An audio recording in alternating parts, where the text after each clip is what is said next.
अस्सलाम वालेकुम। आज के न्यू व्लॉग के साथ वीडियो के साथ हाजिर हैं। उम्मीद है आप सब ठीक ठाक होंगे। और ये है सुबह की का टाइम, यानी मेरी सुबह की रूटीन। और जा रही हूँ मैं आज भी कन्वेंस का इशू रहा तो मुझे ऑटो पे जाना पड़ा। और ये देखें बारिश कितनी ज़्यादा हुई है। बहुत प्यारा मौसम था और मेरे से गलती हुई कि मैं स्वेटर पहनना भूल गई और रास्ते में अच्छी खासी मुझे हवा भी लगी और सर्दी भी लगी, लेकिन मज़े का मौसम था। और अचानक ही बस बारिश का मौसम शुरू हो गया और सुना है कि अगले 1-2 दिन बारिशों का ही रहना है। बस अल्लाह ताला बरकत नहीं, हिफाजत क्या कह रही हूँ, अल्लाह ताला बस रहमत वाली बारिश करे और लोगों को अपने हिफ्ज़ व मान में रखे। बस इसी तरह ही है, टाइम का पता नहीं चलता। सर्दियाँ आई और आके बस गुजरने वाली हैं। अब तो ऐसे है जिस तरह से बस सर्दियों का थोड़ा से एक हल्का सा टच रह गया हुआ है। जनाब अब मैं घर आ चुकी हुई हूँ और ये घर वापस आने के बाद की रूटीन है। और रात के मैंने काले चने भिगोए हुए थे, बीच में मैंने बेकिंग सोडा डाल दिया हुआ था और ये अच्छे खासे भीग चुके हुए हैं। और अब इनको मैंने धो लिया है। धोने के बाद मैं इसका पानी फेंक देती हूँ।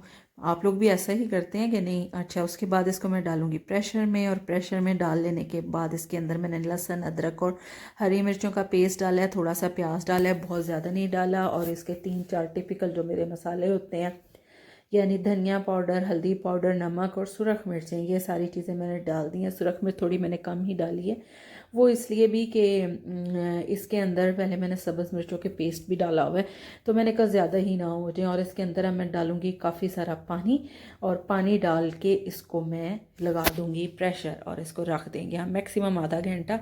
और कहते हैं कि ब्लैक चने स्पेशली सर्दियों में बहुत ही फ़ायदेमंद होते हैं शुगर के पेशेंट्स के लिए, जिनको जॉइंट्स का प्रॉब्लम होता है उनके लिए, या जो बच्चे हैं उनके लिए, और जो बूढ़े हैं उनके लिए स्पेशली, क्योंकि थोड़ा गर्म भी तासीर मैंने सुना इसकी होती है। तो इसको अच्छी तरह वेट लगा लिया था। उसके बाद मैंने इसको पतीली बदल ली थी चंगी तरह से, उसमें पानी अब इसका खुश्क करूँगी और जिस तरह से गोश्त को भूनते हैं उसी तरह से बिल्कुल एंड में इसमें ऑयल डाल के तो इसको अच्छी तरह से हम भून लेंगे। और ये बहुत ताकत वाले होते हैं और बड़े बच्चों को तो बहुत ज़्यादा ये खिलाने चाहिए। इसका शोरबे में कहते हैं कि पायों की तासीर होती है, जिस तरह पायों में ताकत होती है ना बड़े पाए, उसी तरह इसमें होती है। ये देखिए बिल्कुल भून लिए हैं मैंने और इतने मज़े की खुशबू आ रही थी भूनते हुए कि। और साथ मैंने बनाए हैं इसके वाइट राइस और ये देखें डाल के मैं खा रही हूँ। अच्छा जी, और साथ साथ खाना खाया जा रहा है और साथ साथ आपको पता है ज़ैनुल आबिदीन यानी मुबशर सदीक, मुदस्सर सदीक वगैरह, जैसे कि आप इनको भी जानते होंगे, इनकी शादी थी तो उसके मैं उनकी वीडियोस देख रही थी। और फिर उसके बाद धूप थी, थोड़ी सी धूप निकल आई, सुबह बारिश थी और इस वक्त फिर मैं बाहर बैठ गई। मैंने कहा थोड़ा सा आज धूप का, सारी सर्दियाँ मैं धूप में नहीं बैठी। एक तो खैर पूरा 1-1.5 महीना तो सूरज निकला ही नहीं, मैं बहुत कम धूप में बैठती हूँ, लेकिन आज मुझे बड़ा मज़ा आया और मैंने कहा चलें बाहर बैठ के साथ ही चाय भी पीते हैं, फारिग होके खाना शाना खा लेने के बाद। फिर एकदम याद आया जी कि मैं चाय तो पी रही हूँ लेकिन उसके बाद एक काम बड़ा ज़रूरी है। और वो ज़रूरी ये है कि मैंने कपड़े धोने हैं, क्योंकि आगे बारिशों का कहते हैं 2-3 दिन स्पेल है, तो बेहतर है कि बंदा पहले से कपड़े जल्दी से धो ले, तो ताकि फिर ज़्यादा टेंशन ना हो, क्योंकि कपड़े काफ़ी ज़्यादा हो गए थे। और ये मैं गाड़ी में पता नहीं क्या रखने गई थी, तो कपड़े मैंने 1-2 चक्कर अब तक धो लिए हुए हैं। मेरे मैक्सिमम मेरे ख्याल 3 या 4 मेरे हुए हैं। और ऑटोमेटिक मशीन है, उसका 1 घंटा लगता है चक्कर में। और ये देखें बाहर बारिश होने लगने के बाद आसमान इतना क्लियर हो जाता है, जैसे सारा कुछ उस पर से गर्दो गुबार ख़त्म हो जाता है। कितना खूबसूरत ब्लू कलर इसे सही कहते हैं, ये होता है स्काई ब्लू कलर। चलें जी, आपको भी साथ लेके चलते हैं पीछे लॉन्ड्री एरिया में। और मैं जाने लगी हूँ पीछे। एक आधा चक्कर धुल चुका हुआ है, आसमान पर कबूतर उड़ रहे थे, पता नहीं अब आपको नज़र आए कि नहीं आए। चलें जी, ये है मेरा बैक साइड, मेरी नहीं यानी मेरे घर का बैक बैक एरिया, जिसको हम लॉन्ड्री एरिया भी कहते हैं। मैंने पीछे ही किया हुआ है ना, ताकि हर वक्त के टंगे हुए कपड़े बुरे लगते हैं फ्रंट के घर के आगे बिल्कुल लटकाए हुए। तो जी ये अब ज़रा 2 मिनट सब्र करें तो मैं मशीन में अगला चक्कर ये वाला निकाल के तारों पे डाल दूँ, तो अगला चक्कर इसके अंदर डाल दूँ। ये देखें जी, मैं बड़े सीक्वेंस में कपड़े डालती हूँ, मुझे बड़ी गंदी आदत है। हम लोग जब पिछले घर में रहते थे तो वहाँ पे जो हमारी मेड आती थी, तो उस वक्त दूसरी मशीन थी, कोई आज से 8-10 साल पहले की बात है। तो वो ना जिधर दिल करता था कपड़े, तो मैं उसे मना करती होती थी कि मैं कपड़े खुद डालूंगी भाई, मुझे नहीं इस तरह के पसंद। अच्छा जी, उसके बाद ये बनने लगा हैं, देखें क्या, ये सिर्फ प्याज और हरी मिर्च है और इसमें इसको मैंने चॉपर में डाल दिया है और चॉप इसको कर लूँगी मैं।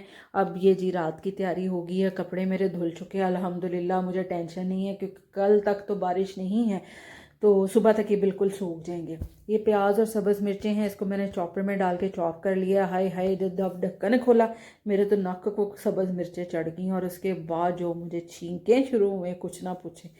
ये जी चिकन ब्रेस्ट पीसेस हैं, बोनलेस, इसको मैंने इसमें डाला है। इसके अंदर मैंने लहसुन अदरक की पेस्ट भी डाल दी है और इसको मशीन को फिर मैंने ऑन कर दिया है और ये फिर दुड़ दुड़ दुड़ दुड़ की आवाज़ के साथ ये चल पड़ी है। ये देखें जी, अच्छी तरह चिकन तो बहुत जल्दी वैसे चॉप हो जाता है और ये सारा मैंने प्याज और मिर्चें इसलिए पहले करती हूँ कि अगर मैं मीट के साथ कर दूँ ना तो वो साबित रह जाते हैं, अच्छी तरह चॉप नहीं होते। तो इसको जनाब जी अच्छी तरह से चॉप कर लें और उसके बाद इसके अंदर जड़ी लून मिर्च तुसी अपने जायके के हिसाब नाल पानी है तो वो पा लो, मैंने डाल ली थी। उसके बाद फिर ये देखिए मैं टिक्कियाँ बनानी शुरू की थी। तो ये जी ये है सादी सी, मैंने इसमें नमक मिर्चें डाली हैं और कुछ भी नहीं मैंने इसमें डाला क्योंकि ऑलरेडी इसमें लहसुन अदरक प्याज और मिर्चें थी। ये जी है बर्गर बन और इसके ऊपर मैंने चिली सॉस के चंगी तरह से उल्टा दिया है और उसको चम्मच से अच्छी तरह से फेर लिया है, उसके ऊपर से अच्छी तरह से उसकी पॉलिश कर दी है। पॉलिश कर लेने के बाद इसके बाद जो मेरी टिक्कियाँ बन गई हैं ये हम इसके ऊपर रखेंगे। ये एक तरह के वो क्या होते हैं, वो ग्रिल बर्गर नहीं होते, ये उस टाइप के बन रहे हैं, लेकिन ये ग्रिल तो नहीं थी, खैर हमने तवे पे ही किए हैं। और ये कर लेने के बाद इसके ऊपर हम लगाएंगे जनाब जी, ये देखें रख लिए हैं, कितने प्यारे प्यारे लग रहे हैं। इसके ऊपर हम लगाएंगे अब मेयोनीज़। मज़े की बात है, हमारी केचप के साथ फ्री में एक छोटा साशे मिला था। मैंने कहा पहले इसको ख़त्म करें, बड़ा पैक तो खैर पड़ा हुआ था, मैंने कहा इसको पहले ख़त्म करें चंगी तरह से। वो भी पता नहीं किस तरह का था, वो तो निकल ही नहीं रहा था, दबा दबा के वो मैं निकाल रही थी। और इसको निकालने के बाद इसको अच्छी तरह से हम चम्मच से इसको फैला लेंगे और चम्मच से फैला लेने के बाद ये देखें थोड़ी थोड़ी डाली, ज़्यादा नहीं डाली।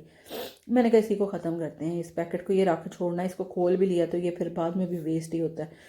ये देखें जी चम्मच के साथ मैंने इसको फैला लिया। सिंपल से ये हमारे बर्गर बन रहे हैं। इसको आप पैटी बर्गर कह लें, इसको आप ग्रिल बर्गर कह लें, इसको चपली कबाब बर्गर कह लें, जो दिल करता है कि है तो बर्गर ही तो खाना है, तो यही है ना। इसके ऊपर मैंने रखा है जी सलाद का पत्ता, एक एक उसका ना बड़ा क्रंची क्रंची टेस्ट आता है। आप बाहर के KFC नहीं, वैसे भी क्योंकि जिंगर बर्गर खाए ना तो उसका टेस्ट ही और होता है। अब इसको जी हम रखने लगे हैं तवे पे तो सीखने के लिए कि वो जो सामने वाला बर्गर आपको नज़र आ रहा है ना, उसके ऊपर काली काली चीज़ नज़र आ रही है, वो मक्खी नहीं है। मक्खी होती तब तक मर चुकी होती। वो असल में ना जो मैंने बर्गर गर्म किए थे ना, पहले सेके थे अंदर से, तो उसका कोई हिस्सा रह गया था तो वो काला हो गया था। अब बर्गरों का हम दोनों तरफ से सेक के देखे कितने सोने बर्गर तैयार हुए हैं घर में, और हरा हरा उसके ऊपर जो सलाद का पत्ता लग रहा है ना, वो तो बहुत ही खूबसूरत लग रहा है। और उसके साथ मैंने रख दी है केचप। अब तुसी कहोगे पता नहीं नेशनल की केचप की है तो ये कोई पब्लिसिटी हो रही है, नहीं भाई, अपना टेस्ट है।